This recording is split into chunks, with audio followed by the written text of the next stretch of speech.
Inilabas ng Roma ang ika-11 utos bilang ang pinakadakila sa lahat ng mga kautusan at kanilang hinihiling ito na gawing maging pandaigdigang mga batas.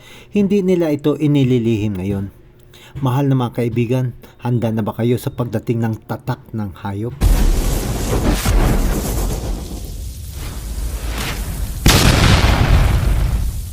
Sinasabi ni Jesus na ang pinakadakilang utos sa lahat ay ang ibigin mo ang Diyos at ang ating mga kapwa. Ngunit ang Antikristo ay magdadala sa mundong ito ng isang estado ng pagkalito sa pamamagitan ng pagbabago ng mga panahon at mga kautusan ayon sa Daniel 7:25. Isa-isahin natin ngayon ang mga luntiang kautusan ng Laudato Si. Ang number 1, ingatan ng ating karaniwang tahanan mula sa pagkasira. Ang ikatlong kautusan, tuklasin muli ang isang theological na pananaw ng natural na mundo. Grand Commandments number 5, kinikilala na ang tao ang pinagmulan ng krisis sa ating karaniwang tahanan. Grand Commandments ika-9, yakapin ang ekolohikal at espiritualidad. Berding utos ika-10, personal na linangin ang mga ekolohikal na mga kabutihan. Personally speaking, I would rather follow the 10 Commandments that Moses received at Sinai. Sinasabi nila na ngayon ay nakakita na kami ng iba pang mga pinakadakilang utos sa lahat, ang ika-11 utos, na ang kasalanan ay ang pagsuway sa kautusan na ito ay malinaw na mababasa sa naunang Juan Kabanata 3 talatang 4. Ngunit ngayon, ang katotohanan ito ay binabaluktot at kinukuha ang isang radikal na pagbabago. Ayon sa website na stopecocide.org, sinasabi ni Pope Francis na ang pagsira sa lupa ay isang kasalanan at ito ay isang krimen. Kami ay nasasabik na marinig na si Pope Francis ay nananawagan tungkol sa malubhang pagkapinsala ng mundo na sa panig ng ecocide na ito ay isang krimen. Ayon sa mistok.com, ang Papa ay nagmumungkahi ng bagong kasalanan na huwag mong sirain ang kaayusan ng kapaligiran. Ginawa ni Pope Francis ang kanyang sariling mga beatitudes bilang ang corset ng mga Kristiyanong mitiin tulad ng kaamuan at awa na binigkas ni Jesus sa Biblia. Sinabi ng Papa, pinagpala ang mga nagsisipag-ingat at nangangalaga sa aming pangkaraniwang tahanan. We must introduce, we are thinking about it, the sin against ecology, the ecological sin against the common home, because it is a duty. An announcement that sent shockwaves through the Catholic world to include a definition of ecological sin. We have a moral obligation to care for everything that God created out of love.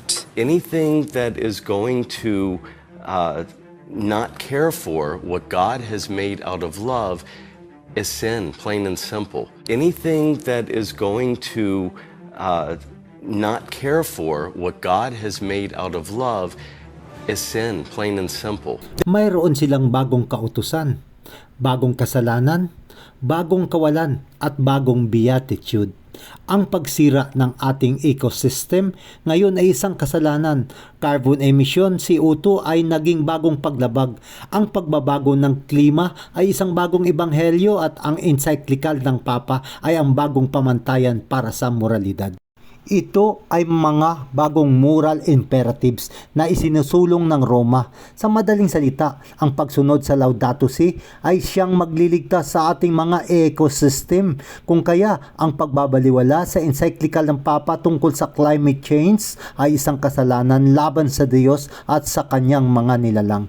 Naniniwala ang Roma na kaya nilang lumikha ng pagbabago o tukuyin ang batas moral. Tanong, maaari ba itong maideklara bilang isang krimen sa darating na panahon? Ang sagot ay oo. Sa ginawang pagpupulong kasama ng mga siyentipiko at mga leader ng simbahan kasama ni Pope Francis, isa doon sa mga siyentipiko ay nagsalita. Ang aking pamangkin ay isinilang noong nakaraang buwan lamang. Nagsalita si Pope Francis at ito ang kanyang sinabi. Dovrà vivere in un mondo inabitabile se non cambiamo le cose. Non c'è ecologia senza un'adeguata antropologia. Sinasabi niya na walang ekolohiya kung walang sapat na antropolohiya. Ito ay nakakatakot, mahal na mga kaibigan, na ang Antikristo ay nag-uugnay sa mga kautusang ito na gawa ng tao, ang antropos o sangkatauhan, na ito raw ang ultimate solusyon para sa crisis ng mundo ngayon. Ang antropolohiya ay ang pag-aaral tungkol sa tao. Ano ang ibig sabihin ng Papa? Na kung walang sapat na ecological na mga batas ng Papa na gagabay sa anthropos o sangkatauhan, ay hindi magkakaroon ng ecology para sa mga henerasyon sa hinaharap. Alam mo ba kaibigan na binanggit ng Biblia ang antropolohiya na ginawa ang Sabat para sa anthropos o sangkatauhan? Ibig sabihin tayo ay itinuturo ni Jesus patungo sa kautusan ng Diyos. Ang Exodus 20, talatang 8 hanggang 11 ay nagpapaalala sa atin upang bigyan ng paggalang at pagpapahalaga ang Diyos na lumikha ng lahat ng bagay. Napansin ba ninyo na ang tunay na ugat ng lahat ng krisis na ito sa klima ay ang nakalimutan ng tao ang araw ng Sabat? At ang implikasyon nito ay nakalimutan ang paalaala kung sino ang gumawa sa atin. Ayon sa talatang 11, sapagkat sa 6 na araw ay nilikha ng Diyos ang langit at ang lupa at nagpahinga sa ika-7 araw. Huwag kang magkasala laban sa ating ekolohiya na tila ay bagong ika-10 utos ng simbahang Katoliko. Ano ba ang kasalanan tungkol sa paglikha na binabanggit ni Cardinal Osorio Sierra? Ito ay sa pamamagitan ng paggamit ng mga plastic straw, sa pamamagitan ng pagmamaniho ng mga sasakyan na gumagamit ng fossil fuels, kung paano, kung saan ang tao mismo ang nagtakda kung ano ang kasalanan. Ang Biblia, ang banal na salita ng Diyos na siyang tumutukoy tungkol sa kasalanan at moralidad at walang ganoong kasalanan na laban sa ekolohiya na matatagpuan mula sa buong Biblia. Sa Apokalipsis 13:15, at ang lahat ng tumatanggi na sambahin ang kanyang larawan ay papatayin. Si Haring Darius ay kanyang ipinag-utos ang isang batas ayon sa Daniel 6 na walang iba kundi siya lamang ang sambahin at ang sinumang hindi sumamba sa kanya ay papatayin. Ganon din si Haring Nebuchadnezzar ay gumawa ng isang batas ayon sa Daniel 3 na ang sinumang hindi yumuko at sumamba sa kanya ay susunugin.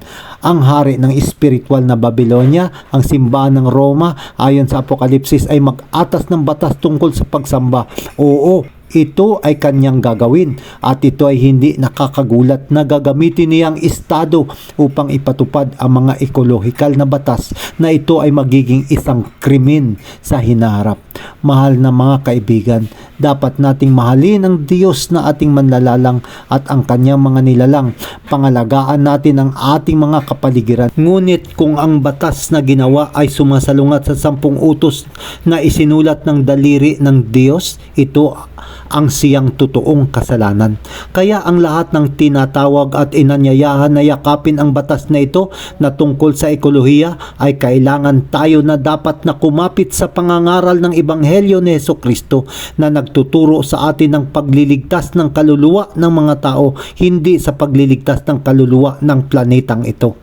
Dahil kung tayo ay maliligtas, may pinangako ang Diyos na isang bagong langit at lupa na siyang magiging tirahan ng kanyang mga tapat at naligtas na bayan na sila yaong sumusunod sa utos ng Diyos at may pananampalataya sa ating Panginoong Hesus.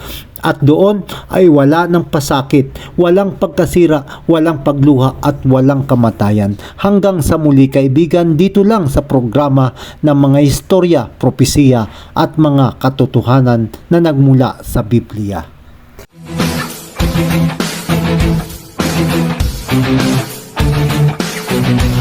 Thank you.